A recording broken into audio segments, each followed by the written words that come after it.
Good afternoon, everybody. I guess good afternoon if you're here. In some places it might be good morning, and other places it might be good evening. So good afternoon, good evening, and good morning to wherever you are. My name is Bob Sutton. I am a resident historian on Viking.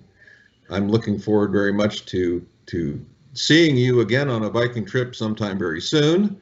I've been on several. I've been to Alaska. That's why I'm talking about Alaska today. I've been to Australia and New Zealand with Viking. I've been in the Baltic and the Mediterranean and the Caribbean. So I have done a number of different lectures. It's something I enjoy very much. And I think Viking, we do a really, I'm going to brag, I'm going to say we do a wonderful job on all of the cruises because of what we do for enrichment. Let me tell you a little bit about myself. Normally, if we were on board the ship, the first night you would hear me talk about myself. So I'll say a little bit briefly. I live in the Washington, D.C. area in Bethesda, Maryland. I worked for 33 years for the National Park Service, the United States National Park Service. And for the last several years when I was there, I was the chief historian for the National Park Service. Which is a wonderful position, something I was really very, very lucky to have and something I enjoyed very much. I'm currently retired from the National Park Service, but I'm keeping busy. I teach classes for the Osher Senior Program at Johns Hopkins University. I've written several books. I have one that's coming out the end of this year on actually a national park that during World War II housed an intelligence program in which the highest level Nazis were brought to the United States for interrogations. And it's a very interesting story that we captured, and I've been asked to write a book about it. So that's coming out at the end of this year. So I'm keeping relatively busy, but one of the things that I really enjoy is my experience with Viking. And so before I get too carried away here, let me talk about Alaska and primarily talk about the indigenous people of the Pacific Northwest coast. So this introductory slide actually is something we'll see more of in a little bit. This is a bent wood box, and if you're wondering what a bent wood box is, I'm going to tickle your imagination here a little bit. And we'll talk about it a little bit later and show you how it's made. But to give you a sense of the artwork of the Northwest coast, this is typical artwork, and this artifact is over 150 years old, and it is currently in the Seattle Art Museum. So let's move on to the next slide, James. Thank you. So the area we're going to talk about, what we call the Northwest Coast for indigenous people, extends from the very, very northwest tip of California through Oregon and Washington, all the way through British Columbia and into southeast Alaska. We'll talk about some of the different nations that are here a little bit later, but to give you a sense of distance, if you could somehow just go take a car and drive from Northern California to Alaska, to southeast Alaska, it'd be about 1,500 miles. It's really kind of hard to single out the indigenous population, but an estimate from 2010, about 185,000 indigenous people in all this area, and the total population, and this includes several fairly substantial metropolitan areas, Portland, Seattle, and Vancouver, British Columbia, is roughly 8 million along this area. Okay, what we're going to talk about next, James, we're going to talk about really the history from the beginning, pretty much up to the present of the native people in this area. We think that they came across from Asia into the Americas about 20,000 years ago. And we'll sort of go back and forth between BC and before present. And I'll try to tell you which ones I'm talking about. But We're going back to about 20,000 years ago or 18,000 years BC. We're going to talk about some of the earliest evidence of humans. We're going to talk about Northwest Coast art. One village that's very important because it was there before there was contact with Euro-Americans.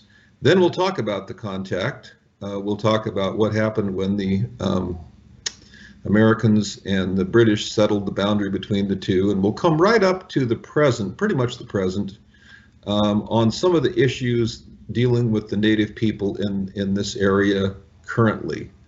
So next, on our next slide, we will talk about, and this is the overview, we'll talk about the origins, culture, first contact with Euro-Americans, and modern history.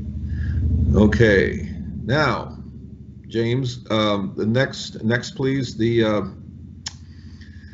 migration took place about 20,000 years ago, and this was during the Pleistocene period when there was a land bridge that connected Asia with the Americas.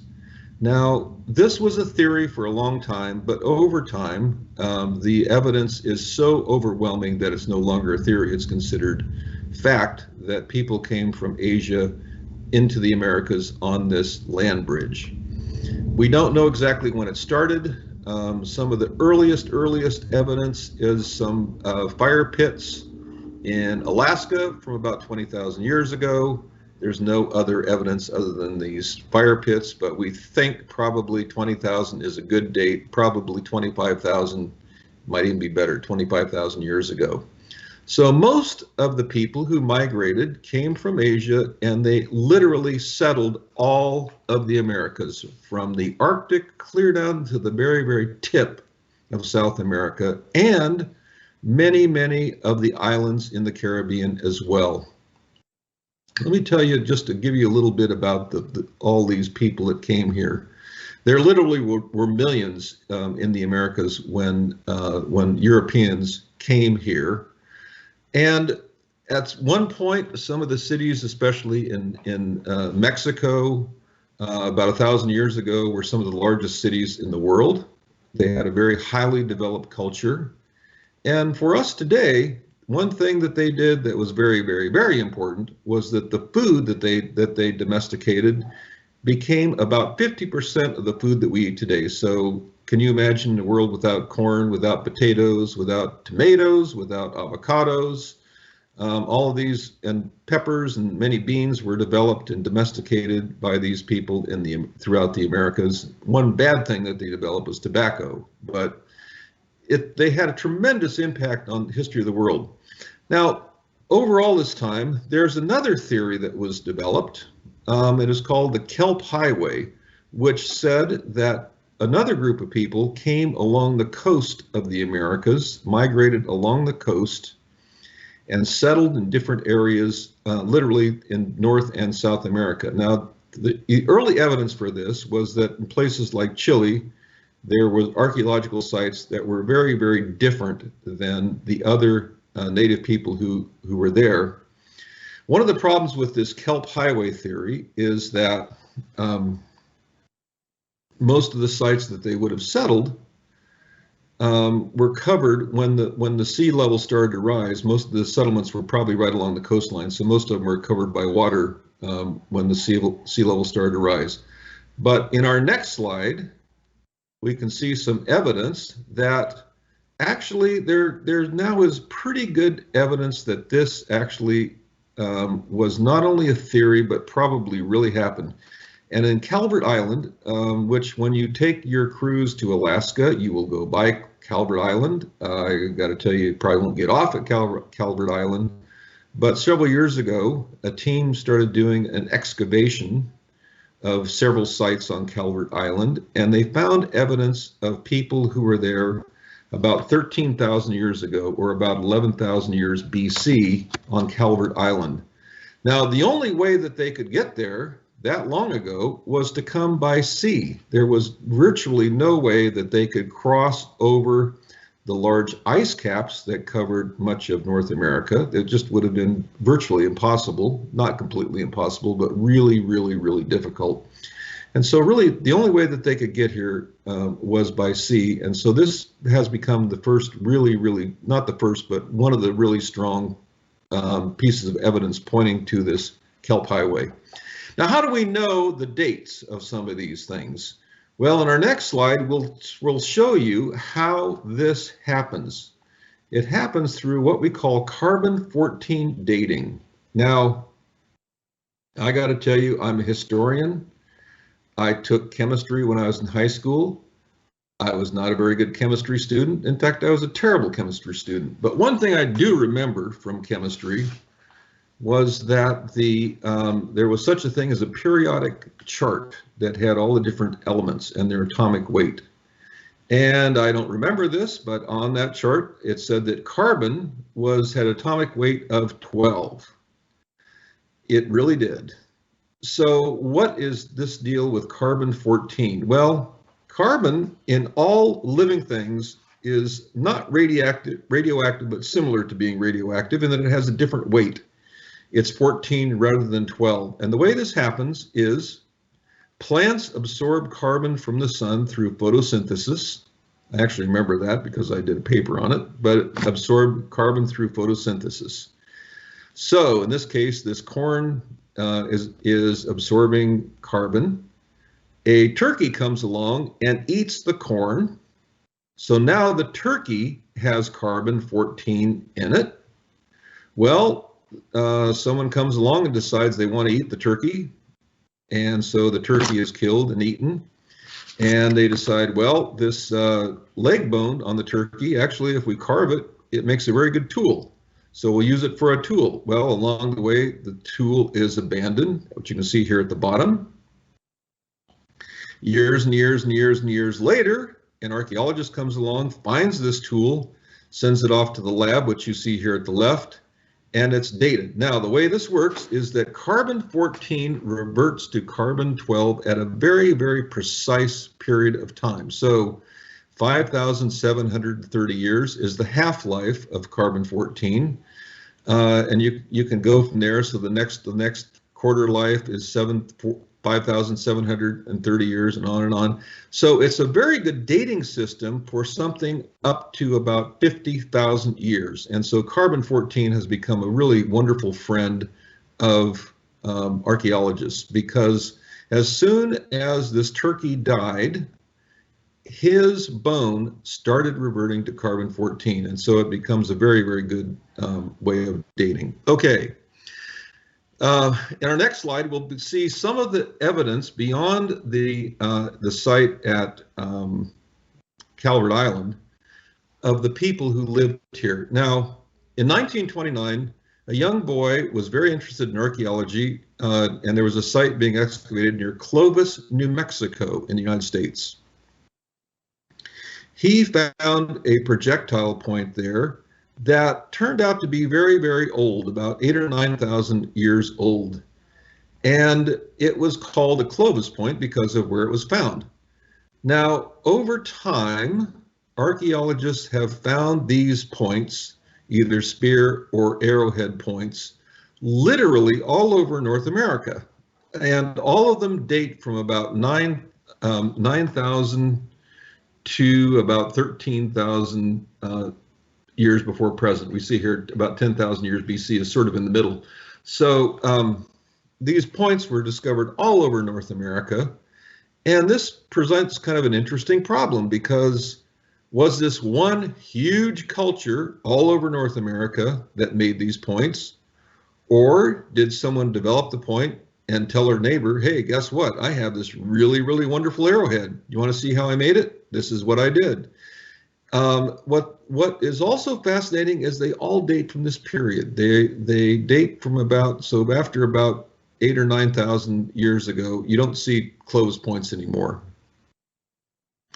For the longest time, archaeologists thought when they got to a Clovis point in a site that this was the oldest. This was like the oldest site in the Americas, and they just stopped. Well, turned out that some started digging deeper, and they started discovering things that were actually older.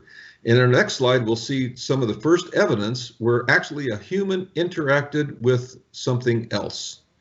So in 1977, in Washington State, in Sequim, Washington, and if you're wondering if that's the right pronunciation, it absolutely is. If you're from Washington, you'll be very proud of me. If you're not, you'll say, why is he pronouncing it like that? Well, that's how it's pronounced, Sequim, Washington.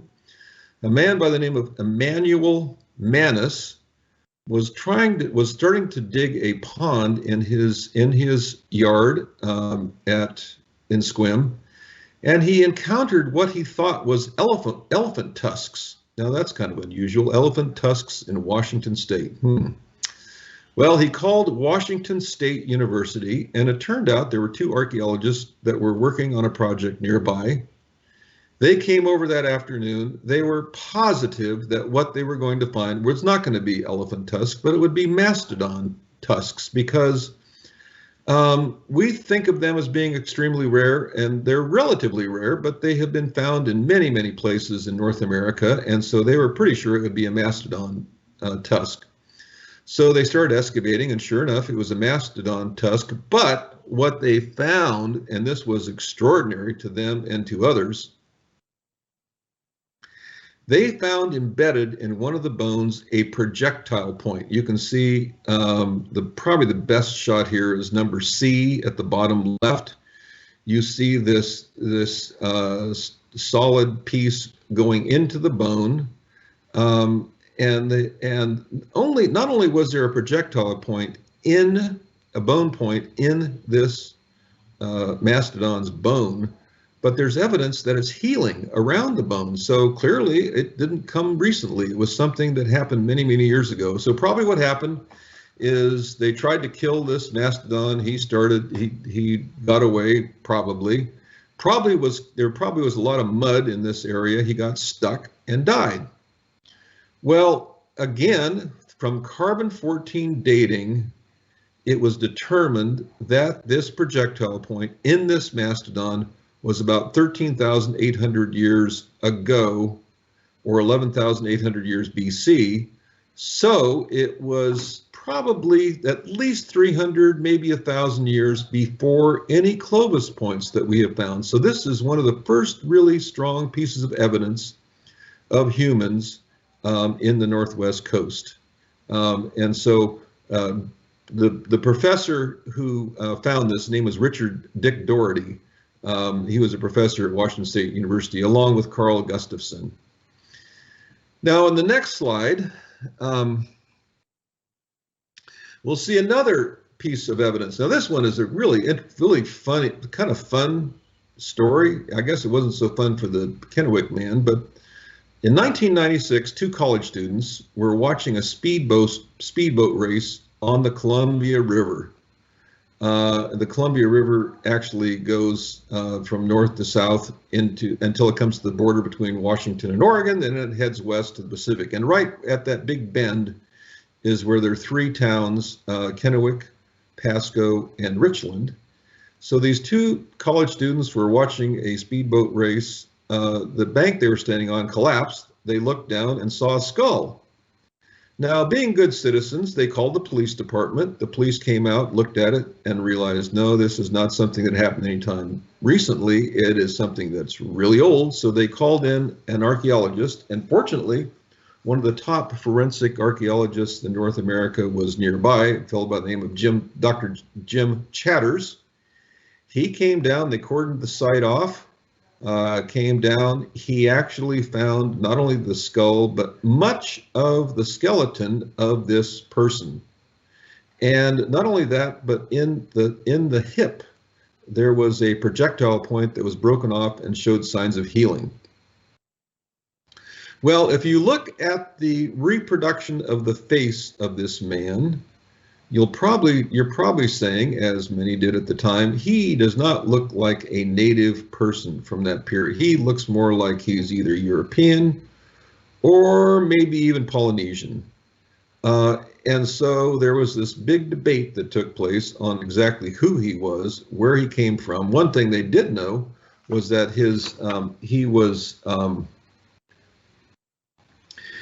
he had been there. He died about 9,500 years ago. So the carbon dating was pretty accurate. So he is very, very old. But how did he get there? At the time, the DNA sampling was not quite what it was a little bit later. So no one really knew who he was or what he was. But over time, almost 20 years later, the DNA testing had improved, and now it was determined that his DNA was very similar to the people, the native people who lived in that area of eastern Oregon and eastern Washington. And in 2017, his remains were turned over to the local native groups to go through their traditional burial practice. But again, this is the first real earliest evidence of a human in the Pacific Northwest from about 9,500 years ago. Okay, moving on here. We'll now talk a little bit about indigenous culture, and this will talk some about what we saw early on, and we'll talk about going to the next thing. We'll talk about some of the nations that are in this area on the next slide. Again, the map of the area we have here. Now we just have a couple. We're not going to be able to go through all the different nations that are here, and there are nations, and then there are sub-nations. But let me just tell you a little bit of the characteristics of these people, who they are, what their culture was. So almost all these tribes were divided into oh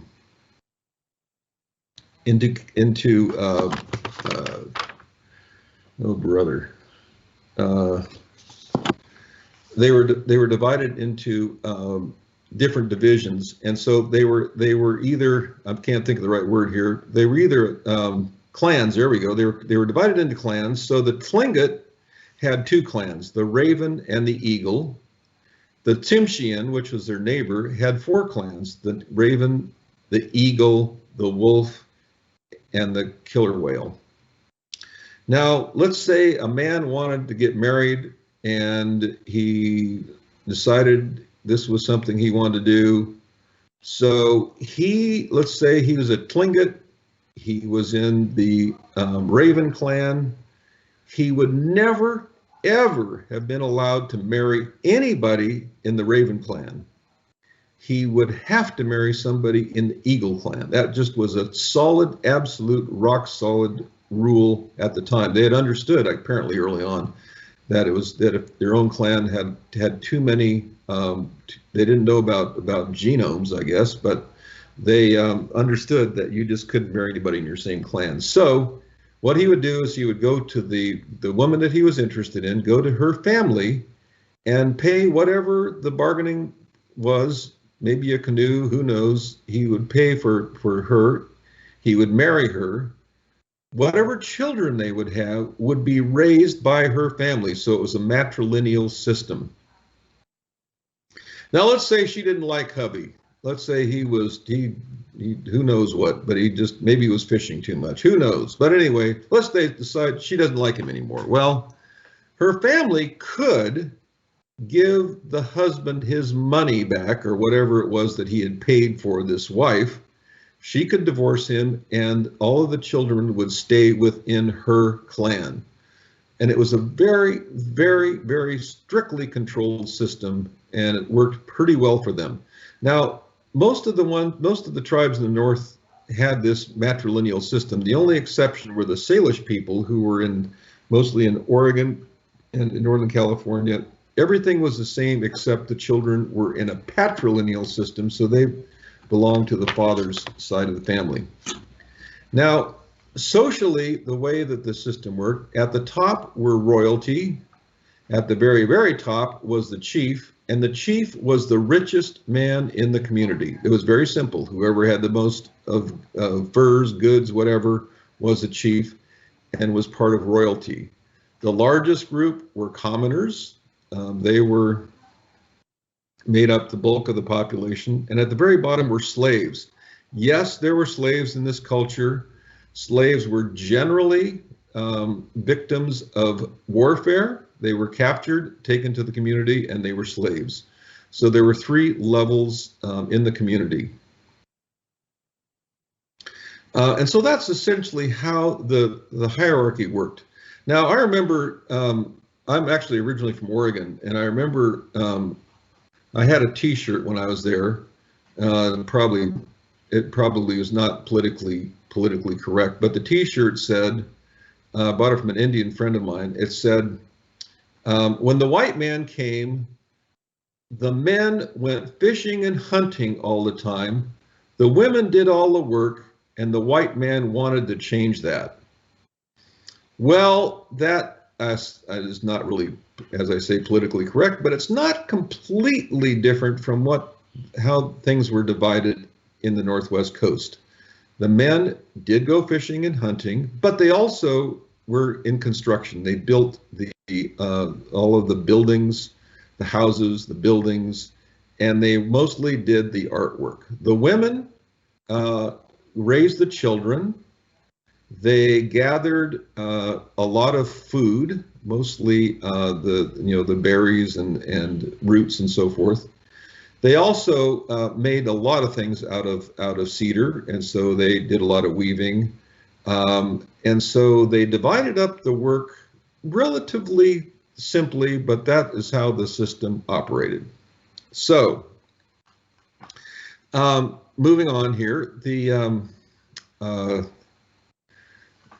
one thing that we have from this period that has been enormously valuable to us is we have a site in Washington State that turns out to be very much intact from many years before Euro-Americans came to the area. It's a site called Ozette. The same professor who discovered the Mastodon site, Richard Doherty, did his dissertation on the Makah Indians on the northwest coast of Washington State. And this one site was very important to them, Ozette. And in 1970, there was a big storm and some artifacts washed out from under this site at Ozette. And so he started an archaeological project that lasted for 11 years and excavated Ozette.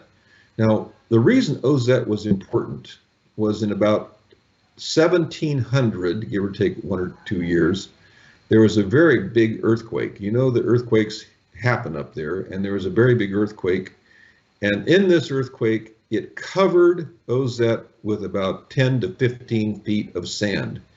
And so this village was completely intact. It was pancaked. I mean, it got squished, but it was completely intact. All the buildings were intact.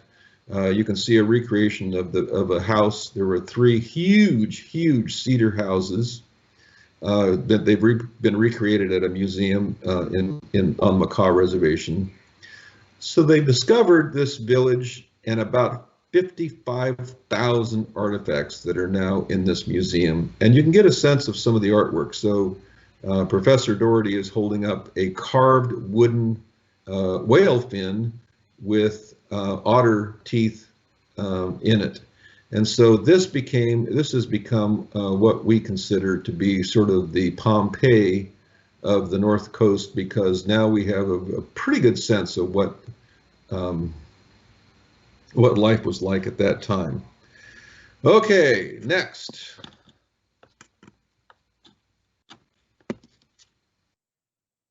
Part of the reason that the artwork that we'll talk about here in a few minutes was so important and so elaborate was that they had a huge abundance of natural resources. So we've talked a little bit about cedar. So you can see here the western red cedar tree, and the picture next to it, you can see these 2 women peeling bark off the tree. Now, the native people learned something very early that was very important, that you could take the bark off a cedar tree and it would heal itself. It was perfectly fine. It didn't really do anything to the tree. And you could also take cedar planks off a living tree and it would heal itself. This was sort of, I guess, an early example of environmental taking care of the environment. So most of the wood that was used most of the bark that was used was taken off a live tree that would survive this use. Now, for bigger things like a canoe or a totem pole, they would cut a tree down, but for the most part, they could use cedar, and it was incredibly valuable for baskets, for rope, fish line, clothing. It had almost unlimited uses. The other thing that they had that was incredibly valuable was salmon. There were most areas there were 3, 4, 5 different species of salmon that would migrate into the rivers every year. They would essentially just give themselves up to the native people. Some of the salmon had to be eaten fresh. Some of it could be dried and saved. But salmon was readily available. It was probably the main staple of these people. The fish at the top, the candlefish or the eulachon, was very small, but it was loaded with oil, and so the fish oil was very important for their diet as well. There was abundance of berries. There were a lot of terrestrial animals as well, so they never ever had to worry about food. And some of the ones that were close to water also would catch fish like a halibut, and halibut could go up to 700 pounds and could feed a family for a long time. Halibut or whale could feed a family for a very long time. So natural resources were very important. And I'll show you why it's important in our next slide here. The artwork was absolutely exquisite, but they had very, very, very strict rules that they had to follow with the artwork. Now, this one of my favorites is this tunic on the left-hand side. This is in the Smithsonian American Indian Museum. Dates from about the mid-1800s, so it's quite old. And there's several rules that are become significant with this piece and others. So the entire This is a bear, by the way, in case you're wondering what it is. You can tell that by the claws. That's one of the evidences of a bear. If it had buck teeth, it might be a beaver. But you can see the black line is a frame for the entire structure, and it's called a form line. So the black form line is a critical piece of the art because everything has to be included within these form lines. So there's one that goes clear around the entire animal, and then within there are other structures. So that's one form, is the form line. It's almost always black. Sometimes it's red. The two major colors are red and black. Black was made soot primarily. Red originally was made from vegetal dye, but when the Hudson's Bay Company came, the red became, they actually provided pigment. And most of what we see probably is a result of the Hudson's Bay Company dye or red paint. So there's the form line. Then there are ovoid structures. So you can see the two under the shoulders, I guess, of this bear. You can see two look like heads that are ovoid in shape. They're actually salmon heads. We'll talk more about them in a minute. So that's one type of design, was ovoid. Another thing are U-shaped designs, and you can see those in red in several places above the heads and so forth. And then eyebrows, eyelids are important as well. So those are sort of the main pieces of Northwest Coast art, but they're very strictly controlled. The one in the top right is a mask. This is the Kwakwakwa chief would wear this mask in a ceremony. He'd actually wear it on his back. It would be tied to his back. His head would fit in the head of this baleen whale, and he had strings that could move the mouth up and down. Pretty elaborate. The one at the bottom, these people also had thunderbirds were very important to them.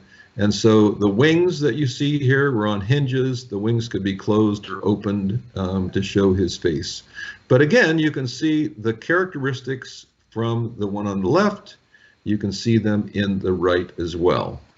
Now in the next the next slide, we'll see a little bit more elaborate. Remember, I talked the very first slide, I talked about a bent wood box.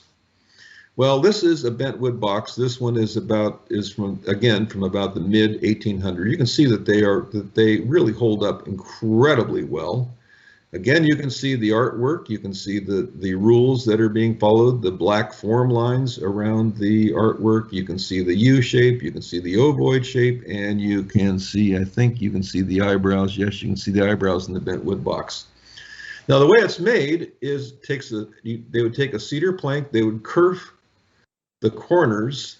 They would steam it so that it would bend. It would be placed on a base. It would have a lid.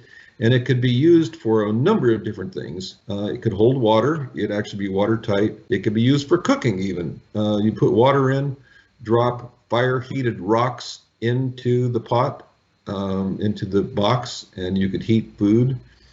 It had ceremonial uses as well. And ultimately, chiefs could be buried in a bent wood box. So this was tremendously important to the Northwest Coast people. Now in the middle here, you can see different designs for salmon and trout heads. Now on almost all of the artwork, you will see salmon and trout heads. The designs are a little bit different, but they're all basically the same.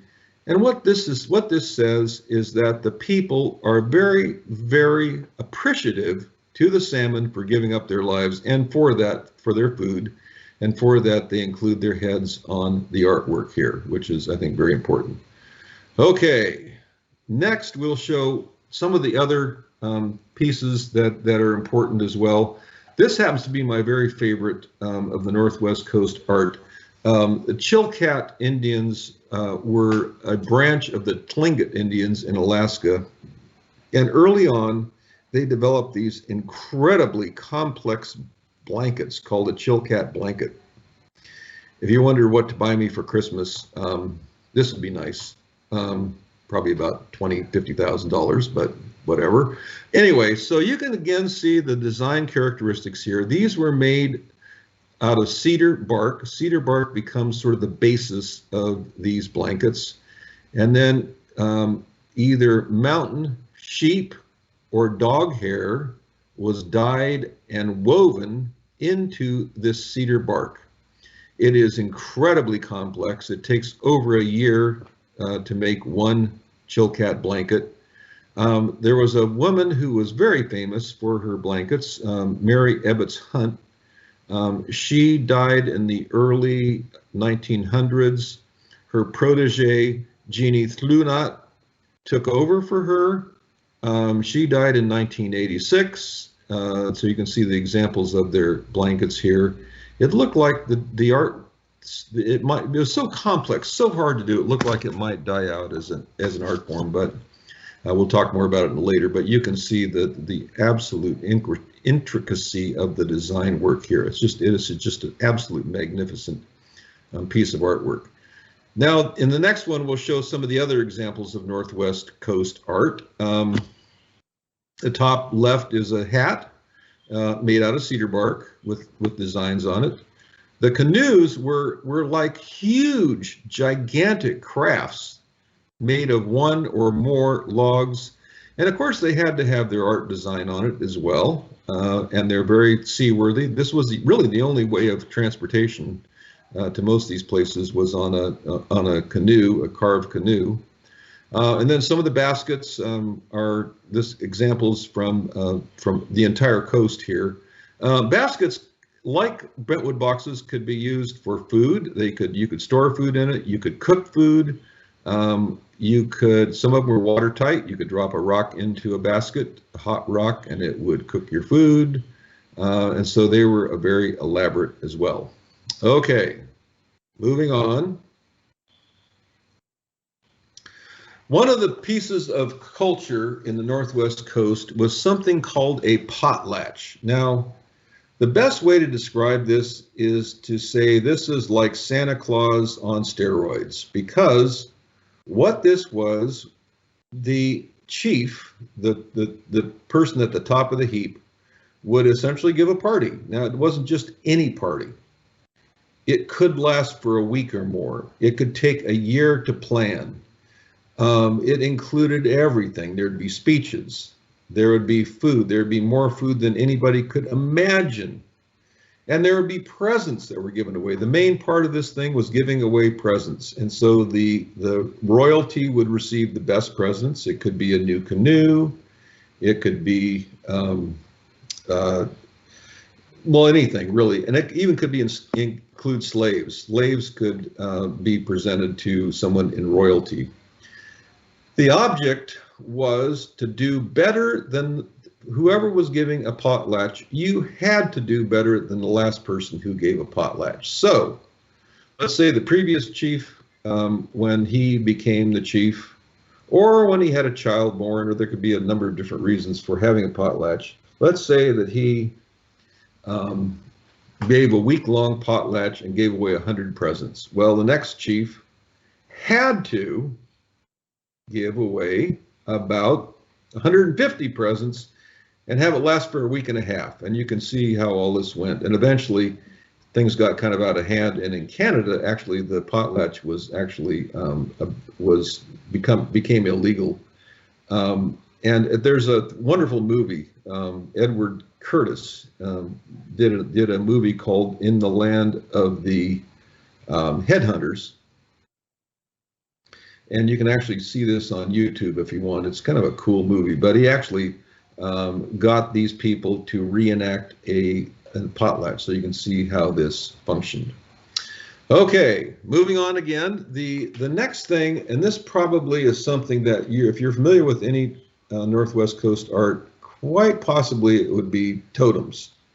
Now, let me say something about totems. There's a misconception that they had some religious significance. They had absolutely no religious significance at all.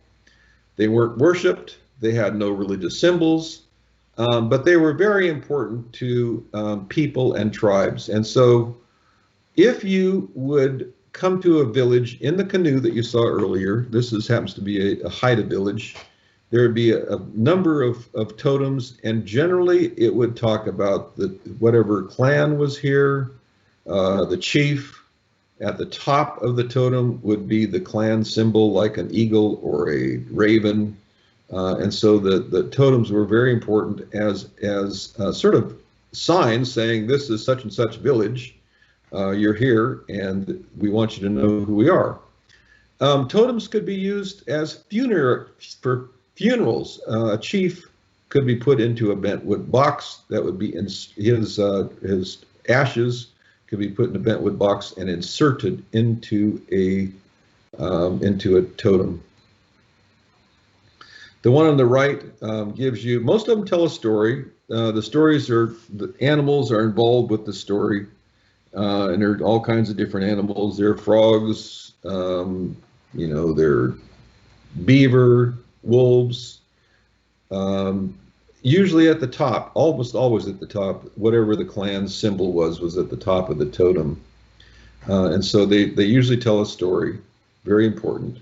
The totem on the bottom left is a modern totem at Sitka National Historical Park, which is part of the National Park Service in Sitka, Alaska. It was erected for the 100th anniversary of the park, and it's very symbolic as well. So Mother Nature is at the bottom. Next is a symbol of a totem by the Tlingit people who lived there. Next, the Russians with a Russian calendar. Above that is a buffalo for the National Park Service, and on the very top are both the eagle and the raven. Now, one type of totem that I think is really kind of fun is called a shame totem. Now, what this is, it will do something to somebody that they probably don't like very much. So let's say someone is a deadbeat. He's not paying, he didn't pay a debt. Well, someone would have a shame totem made of him. And these were very common. And the one you can see here, unfortunately, it's not a great picture, but a chief the Haida chief went down to Victoria, and he was thrown in jail. He was thrown in jail. He was not, he was, and he didn't, and no one said why. So when he got back to his village, he built a new house, and on the corners of his house, he put two shame totems for Judge Pemberton, who had locked him up in jail. So this was his shame totem on the corners of his house. And you can see the totems in front of the house were the symbols of his clan. Okay, now the next slide we have really deals a little bit more with the shame totem. Now, in the middle is a totem that is currently in the Alaska State Museum in Juneau. And when you go on your Viking trip to Alaska and you're in Juneau, there are all kinds of wonderful things to do. But one thing I highly recommend is to go to the State Museum. It's fairly new. It really is an extraordinary, one of the really, I think, fine state museums in the country in Juneau. It's not far. You can actually walk to it very easily from the ship. But in this museum is the totem in the middle here. Now,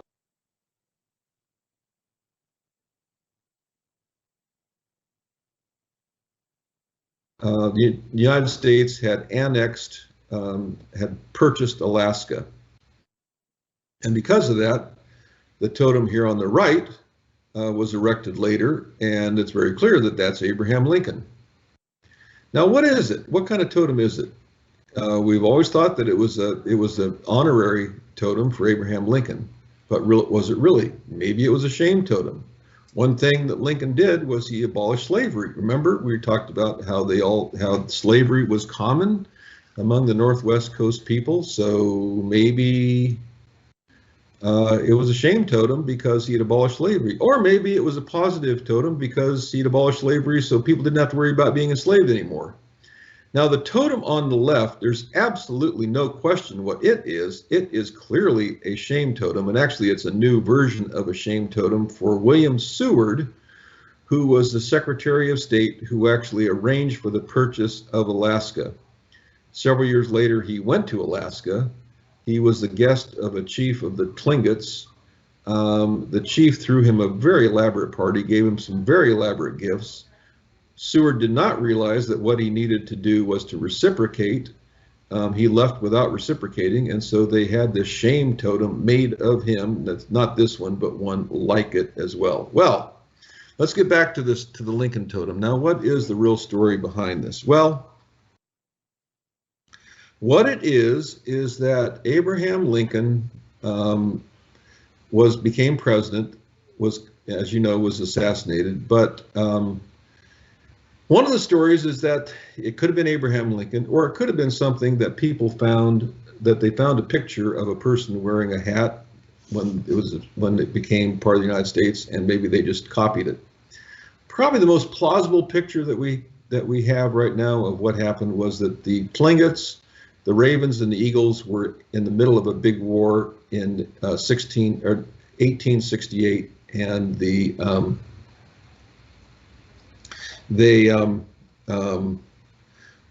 Eagles had trapped the Ravens on an island. They were extricated by a U.S. ship before the Coast Guard called the Lincoln. Well, they found out that Lincoln was named for Abraham Lincoln, and that's what we think now is what this is named for. So that's the story of the Lincoln totem. Okay, moving on here. Now, we're going to talk about the first contact with Euro-Americans in Alaska. And so the next slide will, the first Europeans who discovered Alaska were the Russians. So in 1741, they discovered Alaska. They settled first in Kodiak Island among the Aleut Indians. Second, they settled in Sitka. That became the headquarters for Alaska. Now, the Russians came here because they were beginning to deplete the furs in Siberia, and they were looking for new sources of furs. So their primary interest was in collecting furs in Alaska. But the Russians also, when they sent their people out to collect furs, they also sent the church, the Russian Orthodox Church, and it was much different from the Spanish. They didn't try to force the Indians to accept Christianity, the native people to accept Christianity. Instead, they presented the Christianity to them. If they accepted it, fine. If not, they didn't. But one of the real heroes of this whole thing was a fellow by the name of Father Ivan Venianomov, who was there for about 30 years. He translated the Bible into the Aleut language. He was a doctor. He taught seminary, taught Native people to preach. He is venerated then and now as a very important person. Well, the Russians were the first, but not long after the Russians. In the next slide, we'll show you who came after the Russians. The Spanish came in 1774. Captain Cook came in the 1770s and the 1780. And one of the voyages with Captain Cook, John Weber, who was an artist on board, gave us the first renderings of what Northwest Coast Native people look like. Well, after this contact, primarily by the Spanish and by the British, one of the most horrible things happened in this area, and it happened throughout the Americas, in that probably the Spanish introduced this horrible disease of smallpox to the native people. And one of the ships that came later by Captain George Vancouver in the 1790s, he made this statement that he saw just horrible suffering of the native people. Some villages, 30% of the village was wiped out. Others, up to 80% was wiped out. And so this was a absolutely horrible, hideous thing. They had no, as you might well imagine, it's kind of like us today with this virus that we're dealing with now. There was no natural immunity to it, and it was just absolutely devastating. And I think we probably have a better appreciation for that now than we have in the past, exactly how horrible it was for the native people. Okay, moving on here. Eventually, the land between British Columbia and what became the United States was settled in 1846. It had been jointly occupied up until that time. And there were different ways of managing the native people or managing their affairs. So on the right, you can see that the Hudson's Bay Company had been there for a very long time. Their primary purpose was to have a good relationship with the native people, because their real interest was in collecting furs, and so they wanted to have good relationships. And so it was fairly benign, I would say, with the British approach to dealing with the native people, what we now call the First Nation people in British Columbia. The Americans, on the other hand, were very interested in having farmers come and take over much of the land. So their objective was to establish treaties with the native people so that American settlers could settle on the land. And one of the early governors, territorial governors to Washington Territory, was the man by the name of Isaac Ingalls Stephen, who was there for several years. And he was very aggressive. He was young. He was very aggressive. He went around and he tried to negotiate treaties with many of the native people tribes in what became Washington State. Now, one of the provisions in the treaties was that the salmon were so plentiful at the time that, and this was considered sort of a throwaway in the treaties. Almost all the treaties said that they could fish or hunt in the usual and accustomed grounds and stations with no restrictions. And so this became part of the treaties, and this becomes significant a little bit later on. Okay, next one. Now in 1867, William Seward, the fellow you saw the shame totem to earlier, Secretary of State, negotiated the purchase of Alaska from the Russians. It was $7.2 million in 1867, which ended up being about 2 cents an acre. At the time, it was considered the biggest mistake the United States had ever made. It was called Seward's Icebox, Seward's Folly.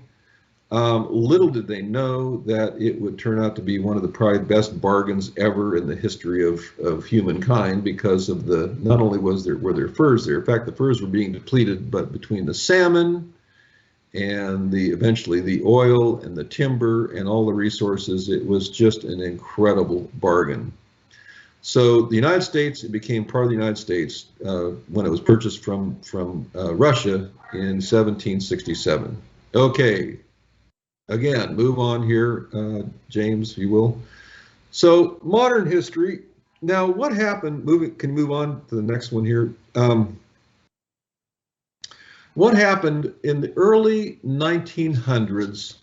The people in Alaska, the native people primarily in Alaska, were really not doing much with their artwork. The totems were allowed to just deteriorate. Most of the buildings and houses and works of art just were not, nothing was happening. It was really kind of a depressing period in the early 1900s.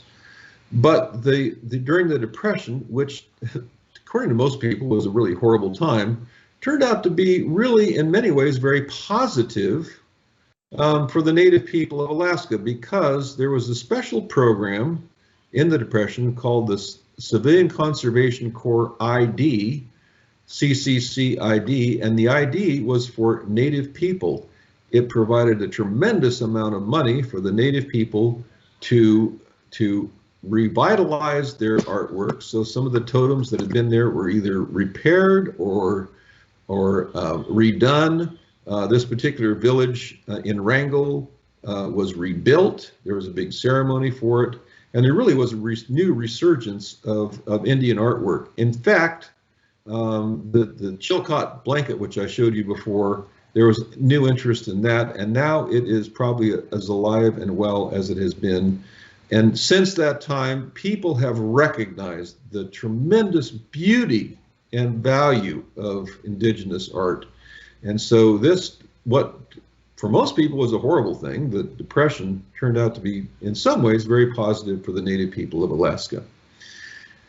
On the next slide, we'll talk some more about what happened when Alaska became a state in 1959. One thing that the government, the United States government, decided both when it was acquired and when it became a state, was that they did not want to do to the native people what had happened to the native people in the lower 48. They did not want to create reservations, which was both a good thing and a bad thing. A lot of things were in limbo, which was bad, but a lot of things were in limbo, which wasn't necessarily bad. Some of the problems were something that were hard. Some things were hard to deal with. So, for example, some of the native groups in Alaska had a concept of individual ownership of property. The Tlingits, for example, had an individual ownership of property. And so when the United States started to take land for the Forest Service or different agencies, there was a lawsuit over the land that they said was individually owned, and they could prove that they owned it. And so that was one problem. So what happened was, over time, they decided they needed to come up with some kind of a solution that would be beneficial, hopefully to the native people, but to the Alaska people as well. The real incentive came in the late 1960s when oil was discovered on the North Shore in Alaska. Well, oil was discovered, but the only way to get it out was with a pipeline. And the pipeline would go through all this native land. So in 1971, Nixon, we like to talk a lot about Nixon, but one thing that he was very good about was how he dealt with native people in Alaska and elsewise. They decided to create 12 native corporations all throughout Alaska. And these corporations would control not only land, but they would control the economy of these areas as well. They also divided up about $1 billion. They got quite a bit of land, and they divided up among the 12 corporations about $1 billion, assuming that there was some land that belonged to them that somehow did not go to them. Now, the way that this works is actually rather ingenious. Now, there's some who think it's a good idea, some who think it's a bad idea, some have been successful, some have not been successful. But the way that this works is like this. All the money that each corporation owns goes into a pool. 70% of the money that they earn is shared among all the corporations. 30% stays with the corporations. So, for example, the corporations that have a lot of oil early on made obviously a lot of money. So it was good that they were sharing much of their profit with others. Now, some of the other corporations, like the ones that have timber or fish, for example, are doing fairly well, and so it's good that way as well. So there's a way to deal with dividing up the profits among the tribes. This is a very good thing. It's been in place for, as you can tell, it'll now be, oh my goodness, 50 years. It's still criticized by some, it's praised by some, but it's a whole different way of dealing with the native issues in Alaska. And so this was something new. Now the other thing, in the next slide, we'll see how native people in the Northwest have dealt with issues as well. You remember when I talked about the treaties that Isaac Ingalls Stevens negotiated about the usual and customary sites? Well, in the 1970s, natives people in Washington State started fishing wherever they felt like it, whenever they felt like it. You can see in the picture here the actor Marlon Brando was fishing in a fish-in with a native chief here as well. They were arrested by the state game authority for illegally catching salmon. Well, they decided to take their case to court based on these 1850 treaties. And in 1974, a federal judge by the name of George Bolt came out with a decision to say that and the government actually brought the lawsuit against Washington State, that the native people had a right to fish in the usual and customary places. The only way really to deal with it was to say that they had a right to half of the salmon that were caught in Washington State. Very important, but this is also something very important. The native people have recognized that using the courts can very much be, and sometimes to their advantage. Okay, next one.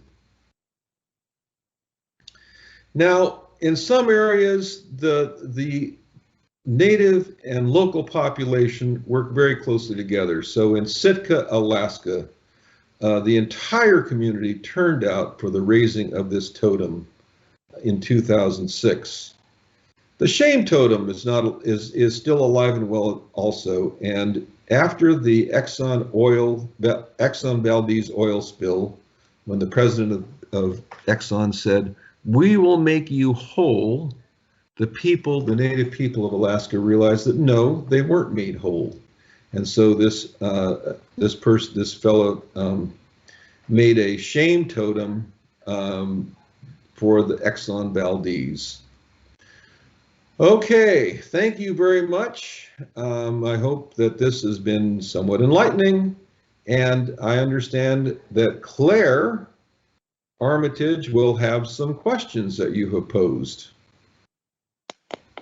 Hi, Bob. Thank you. Very welcome.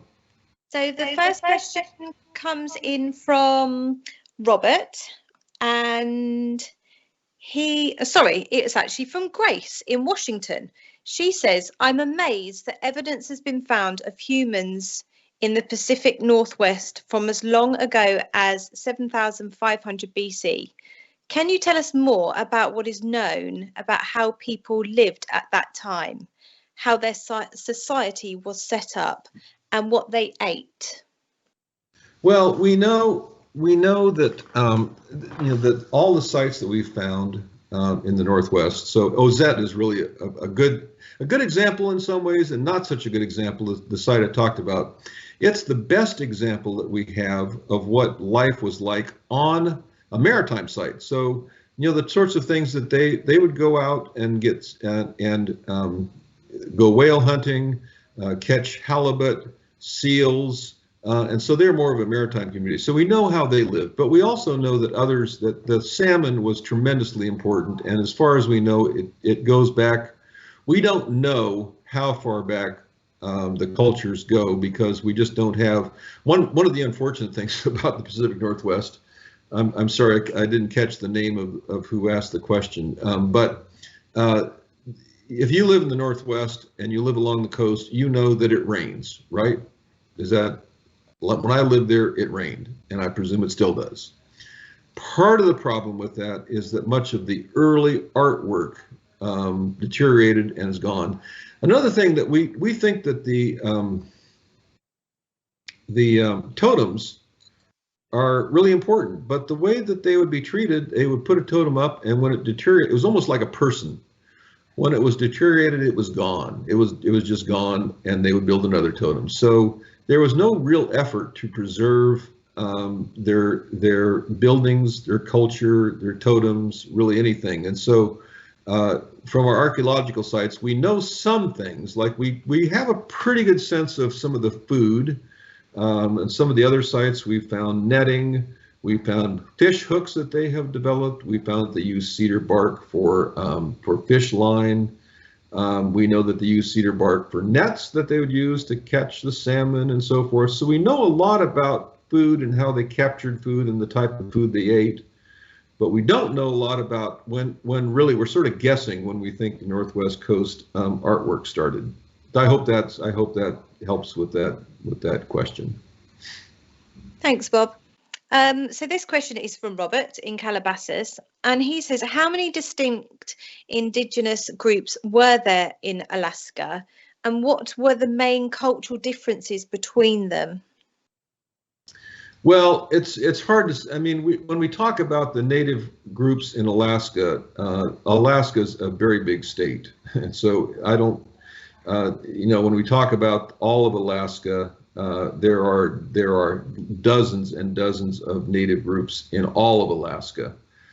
So the native corporations incorporate. Now, each corporation is not just necessarily one tribe, it's actually more of a geographical area. The area that I focused on is primarily the southeast part of Alaska, or what we consider the northwest coast. And there are two or three major groups. The Tlingit, the Tsimshian are the two major groups, but then there are smaller groups that are part of that. So, for example, the Chilkat, where I showed the blanket, they are part of the Tlingit tribe, but they consider that they have their own culture. So the Chilkat blanket came from them, and they actually have their own village now. So there are major tribes. The two major tribes in southeast Alaska are the Tsimshian and the Tlingit, but there are other ones as well. The Haida are primarily in British Columbia, but there are some Haida who are in southeastern Alaska. They didn't worry about the boundaries that we have now, and so they were sort of fuzzy. They didn't really have the boundaries that we have, and so that's kind of how that worked. But to be honest, I can't remember all of the different tribes in all of Alaska. They're very, very different based on the different geographical areas of the state. But to give you a sense of how big Alaska is, it's more than twice the size of Texas. And they have a joke there that if Texas gets too carried away with how big it is, they'll divide Alaska in half and make Texas the third largest state. Alaska's rejoinder is, well, if they melted all of Alaska, it would be smaller than Rhode Island. So it's a really huge state with a lot of diversity in geographically and in the native people. Thank you, Bob. Next question comes in from Kurt, and he says, what was the Indigenous people's relationship with the orca whale? He says he's noticed that this is often depicted in their art. Well, the orca whale, they understood how, I mean, an orca really is a very large porpoise and incredibly intelligent. They are incredibly intelligent. and they recognized how intelligent the orca was. And they actually had a lot of reverence for the orca. So, for example, the Tsimshian, one of their clans actually was the orca or the killer whale.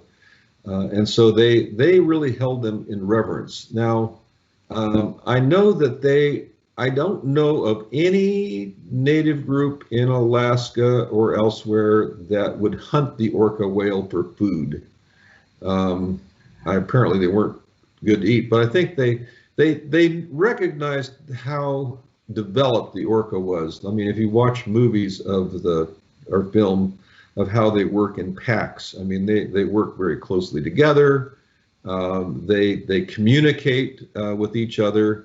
And my sense is they probably didn't know as much as we know today from all the scientific research that we've done on orcas, but they clearly understood how highly developed they were at the time. We've had a nice comment that's come in from Anna in San Diego, and she said, the art and artifacts you have showed are beautiful. Thank you for sharing some insights into these objects. You're welcome, Anna. So next question, Sandra in the United States.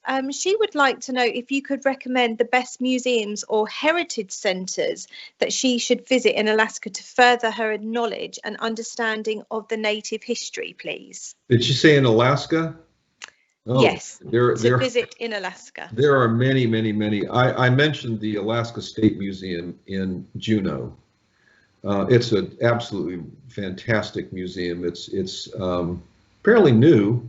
The state built it, I don't remember how many years ago, but it's fairly new. It's a really wonderful, fantastic museum. And there's a museum, and I'll be darned if I can think of the name of it, in Anchorage as well. It's not this, I think it's the Alaska, gosh. I'm sorry, I cannot remember the name of the museum in Anchorage, but there's a fantastic museum in Anchorage that shows the native art as well. And in Ketchikan and in Sitka, if you like totems, if that is something that's appealing, there are wonderful totem parks both in Sitka and in Ketchikan. And there's a lot of native art in all of the towns. This is something that has become very, very popular, and a lot of very just exquisite modern art with the same rules really that were used many years ago in many of the shops in all the towns in Alaska. Next question is from Lillian in the United States, and she would like to ask you if you could share some more about the purpose of the ceremonial events and the beliefs of the Indigenous people to the PNW, please. I'm sorry, to the PNW. Pacific Northwest, I presume. Okay. Yeah. Well, they had native religion was important to them. I don't really consider myself to be an expert on the native religion, so I don't want to say a whole lot about that. But they believed in spirits, and they were very receptive generally to the Russian Orthodox religion. That's one thing I do know about. And they were very receptive to the Russian Orthodox religion, and they were very receptive to Christianity, especially along the Northwest coast later on.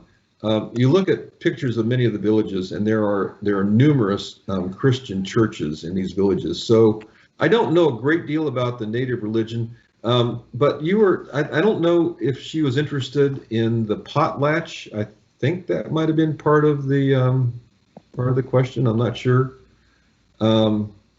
But that became very important as a ritual, and you really had to show off how much you had, and that was important as well.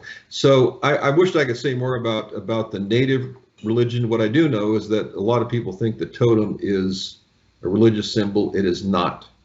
And we don't really know of any religious symbols that they had. You know, a lot of Native people had religious symbols that were important to them, and we just don't. There just isn't much that we know, or that I know about the Native. I'm sorry, you don't know more about that.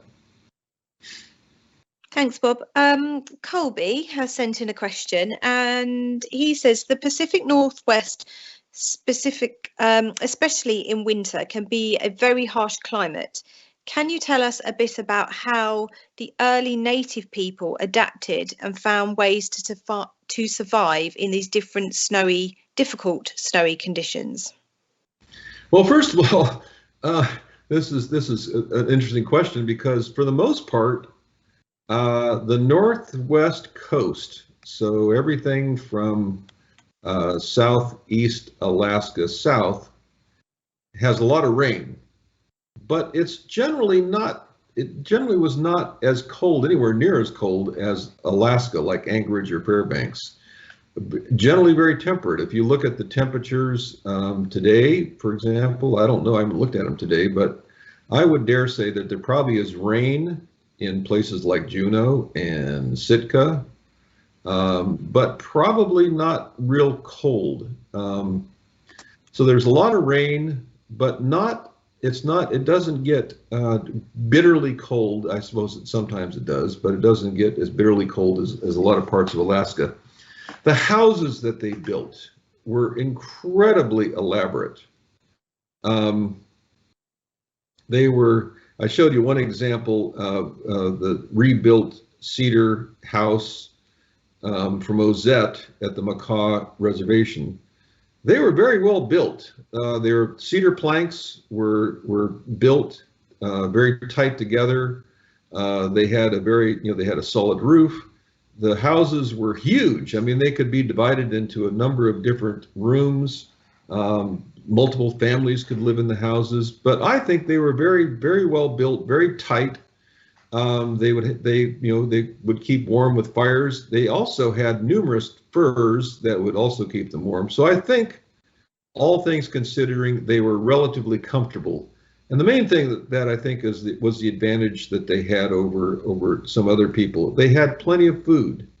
They did not have to forage for food, particularly in the wintertime, because they had enough stored up generally, especially from the salmon runs. That's why salmon was so important in their artwork. And that became a very important part of how they got through the winter. Thanks, Bob. Next question comes in from Daniel, and he says husky dogs and sledding are now an important part of modern culture in Alaska. What are the origins of dogs in the region? Is there early evidence of them being domesticated and used to transport goods and people over long distances? You know, it's not something I'm an expert in, but I know that the husky was domesticated from wolves, and that's what I understand. But someone probably can say a lot more about it than I can. But they were domesticated very early on, very important. One thing that was interesting, I talked about very early on I talked about the diaspora of the people from Asia who spread throughout all of the Americas.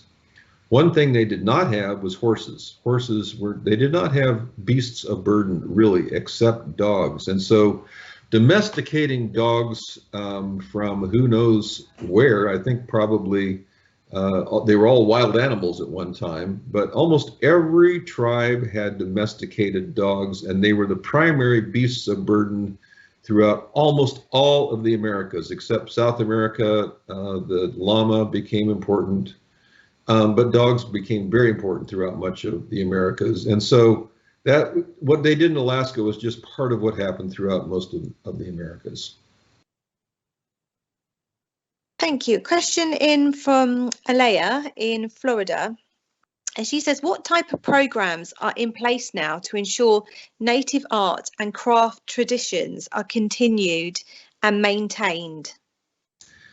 You know, there are a lot of programs that are subsidized. I recently I was actually very proud. I mentioned early on that I worked for the National Park Service. and I saw an advertisement.